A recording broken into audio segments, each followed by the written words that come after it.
এপাশে বক্তব্য রাখবেন ময়মনসিংহ খেলাফত মজলিসের এহসানুল সরকার সাহেব, সমাজ কল্যাণ সম্পাদক মহানগর শাখা।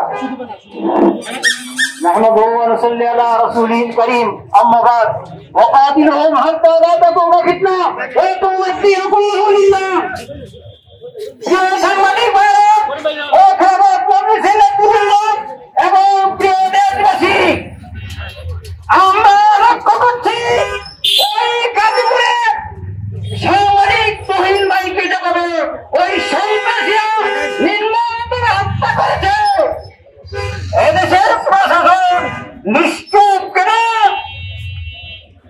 আমি অনতি বিলম্বে বলব, যারা রাষ্ট্রীয় ক্ষমতা আছে অনতি বিলম্বে ওই সন্ত্রাসীদেরকে ধরে গ্রেফতার করে এদের শাস্তির ব্যবস্থা করুন।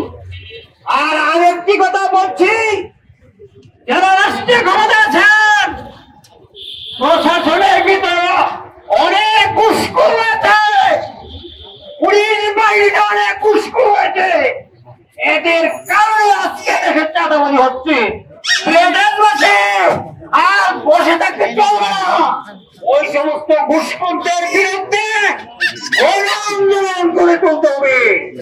আমি যারা রাষ্ট্রীয় ক্ষমতা আছে আমি বলবো 34 ঘন্টার ভিতর ওই প্রশাসনের ঘুষখোরকারীদেরকে চিহ্নিত করে এদেরকে বাড়িতে পাঠান, নতুবা দেশের মানুষ যখন